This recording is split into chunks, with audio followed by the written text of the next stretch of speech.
tutorial menggunakan aplikasi Inventaris Kemendagri 47 pada aplikasi ATC Bada. Pertama-tama kita akses URL-nya, yaitu serangkota.atcbada.id/sensus 2023. Lalu kita klik tombol atau modul inventaris yang nomor 12, kita klik. Setelah masuk, lalu di sini ada 3 menu pada modul inventaris, yaitu ada data awal, pelaksanaan, dan terakhir pelaporan. Pada halaman data awal, di sini akan muncul semua data yang ada di buku inventaris yang telah di-set sebelumnya. Jadi sebelum masuk ke sini itu ada untuk pengsettingan data yang akan disensus. pada modul data awal ini berfungsi sebagai form cetak untuk LKI. LKI itu adalah lembar kerja inventaris. Nah, di mana lembar kerja itu nanti akan dibawa oleh petugas sensus atau petugas inventaris untuk mengisi hasil dari inventarisasinya, mulai dari perubahan kondisi, kesesuaian alamat, dan kesesuaian kode barang, tahun, dan lain-lain. Pada LKI ini dibagi menjadi 6 format sesuai dengan jenis barangnya, yaitu tanah, peralatan dan mesin, gedung dan bangunan, dan lain-lain. Nah, pada data awal ini kita bisa mensortir jika kita akan mencetak berdasarkan nama barang atau alamat atau kode barang atau jenis KIB. Nah, untuk mencetak LKI pada daftar ini ada checkbox. Nah, di sini kita pilih data yang akan dicetak ke LKI-nya. Contoh, saya akan cetak 3 data tanah. Setelah dicetak di checklist, lalu kita klik cetak LKI, lalu klik cetak.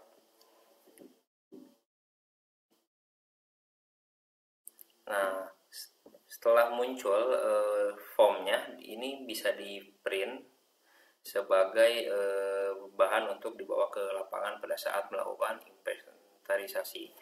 Tadi karena saya pilih 3 data, maka LKI yang muncul pada dokumen PDF ini ada 3 buah. Nah, satu barang itu satu ID barang atau satu nibar itu ada 2 lembar. Nah, isian LKI ini nantinya akan diinputkan di modul pelaksanaan.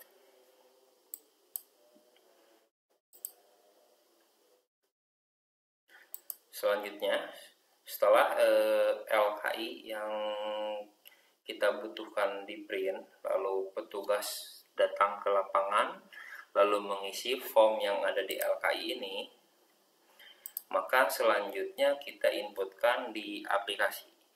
Cara menginputkannya, diklik data pelaksanaan, lalu ada kategori data awal diketahui, lalu pilih menu input. Nah, di sini kita masukkan nibarnya. Nibar itu bisa didapat pada lembar LKI yang sebelah kanan atas. Nah, ini kita masukkan di kolom nibar, lalu klik cari. Setelah diklik cari akan muncul data sesuai dengan buku inventaris sebelumnya.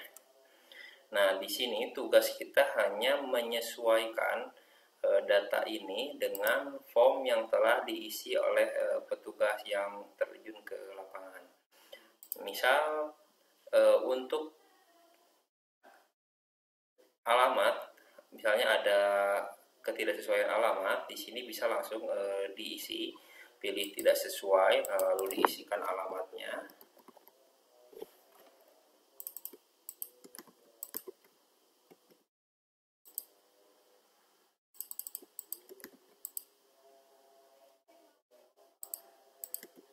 Misalnya diisi kampung, desa, kecamatan, dan kotanya.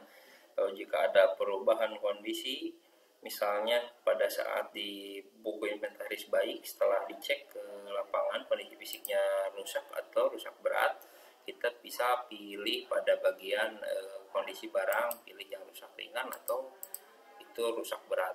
Lalu untuk penggunaan barang kita sesuaikan apakah barang itu digunakan oleh pemerintah daerah atau pemerintah pusat atau pihak lain.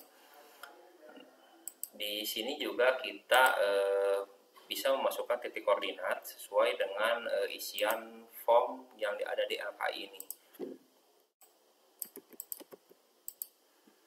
Lalu selain data-data yang ada di LKI, kita juga bisa uploadkan foto atau atau dokumentasi pada saat kita melakukan pengecekan atau inventarisasi kondisi fisik barangnya.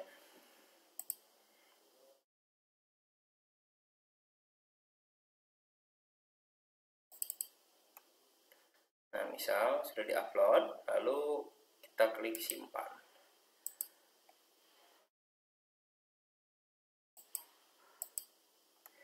Nah, setelah disimpan, maka kita akan diarahkan ke menu pelaksanaan, yaitu daftar yang telah diinventarisasi.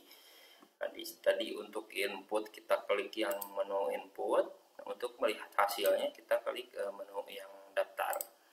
Nah, pada daftar ini sama seperti yang tadi data awal, di sini terdapat kolom-kolom untuk memfilter data sesuai dengan kebutuhan kita. Nah, apabila tadi pada saat pengisian form inventaris ada kesalahan, di sini bisa dibatalkan atau diubah.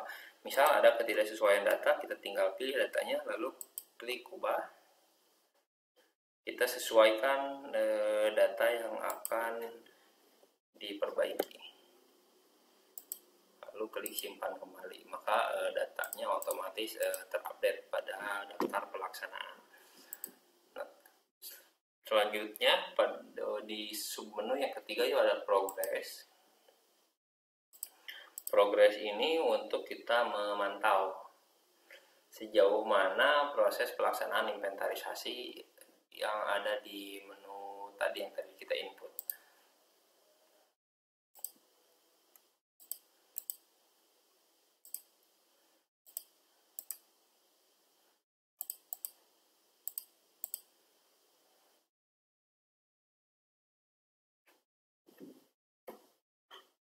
Nah, di sini contohnya ada data awal. Data awalnya itu ada 4.000 yang sudah diinventarisasinya, belum ada progresnya sekian persen.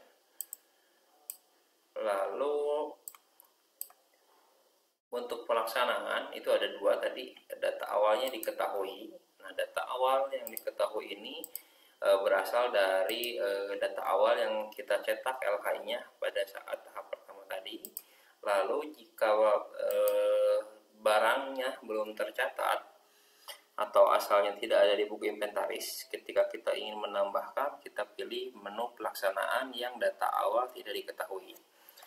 Nah, untuk proses inputnya, di sini pilih dulu subunitnya, SKPD, unit dan subunitnya. Setelah dipilih, lalu kita klik tombol belangko dulu, belangko LKI 1. Nah, di sini akan muncul form untuk diisi. Nah, ini sebagai bahan untuk isian tim inventaris ke lapangan, nanti diisi kolom-kolom yang ada pada lembar kerja inventaris yang belum tercatat. Nah, setelah dapat datanya, kita bisa langsung klik baru, tombol baru. Kita inputkan kode barangnya. Contohnya di sini sepeda motor. Isikan spesifikasinya, masukkan kode register, masukkan merek,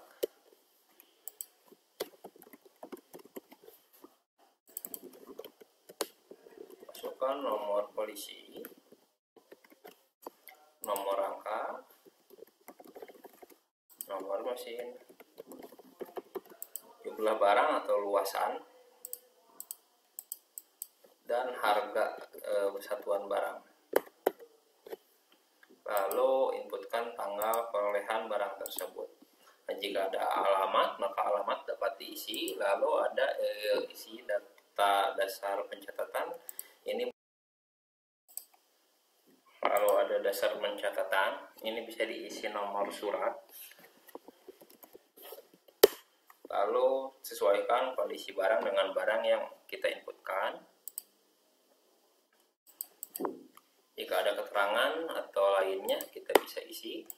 Untuk foto kita bisa upload lebih dari satu gambar. Nah, setelah formnya diisi, lalu kita klik simpan. Nah, maka data yang sudah disimpan akan muncul pada menu pelaksanaan data awal tidak diketahui.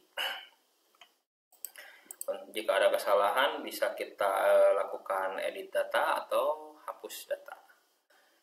Lalu selanjutnya di menu pelaporan, di sini kita hanya melihat atau mencetak data-data yang sudah diisi atau sudah dilakukan inventaris pada tahap pelaksanaan. Nah, di sini ada 11 format sesuai dengan Permen 47. Tinggal kita disesuaikan dengan kebutuhan kita mau mencetak format yang mana. Contoh ini format B1, yaitu laporan hasil inventarisasi barang yang hilang karena kecurian. Yang format B2 yang barang yang hilang karena tidak ditemukan. Lalu format B3 adalah barang yang belum dikapitalisasi dan diketahui data awal, dan seterusnya. Untuk mencetak datanya, kita klik tombol LHI pada menu yang tadi dipilih formatnya. Sebelumnya isi dulu subunitnya, lalu klik LHI, lalu pilih format key-nya, apakah itu kita akan mencetak tanah, peralatan mesin, sesuaikan dengan nama key-nya. Lalu isi jabatan, nama, dan NIP untuk tanda tangan.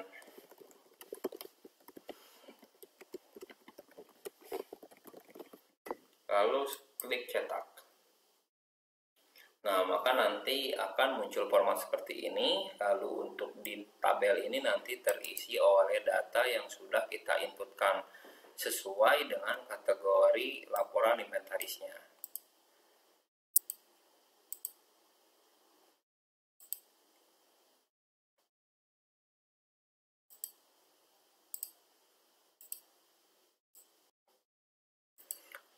Untuk tahap selanjutnya, jika pelaksanaan inventaris sudah selesai, kita bisa mencetak barcode sebagai tanda bahwa barang tersebut telah diinventarisasi.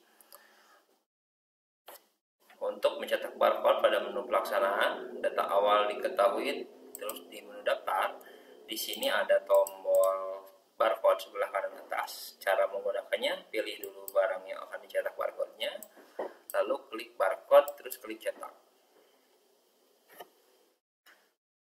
Nah, maka akan muncul tampilan label seperti ini. Nanti label ini dapat dicetak lalu ditempelkan kepada barang yang telah kita inventarisasi sebelumnya. Nah, agar hasil inventarisasi yang tadi kita sudah input tidak berubah-ubah lagi, di sini ada menu closing. Nah, pada menu closing ini akan mengunci seluruh subunit yang ada di daftar ini dengan status closing. Itu tidak akan bisa merubah hasil inventarisasi yang sudah diinput sebelumnya. Nah, untuk merubahnya kembali itu harus dibuka lagi closingnya atau di unclosing. Untuk cara menggunakan menu closing, kita pilih UPT-nya yang mana saja yang akan di closing. Lalu klik closing, pilih statusnya closing, lalu klik tombol closing. Untuk membukanya kembali, kita pilih datanya, klik lagi closing, statusnya diklik batal closing.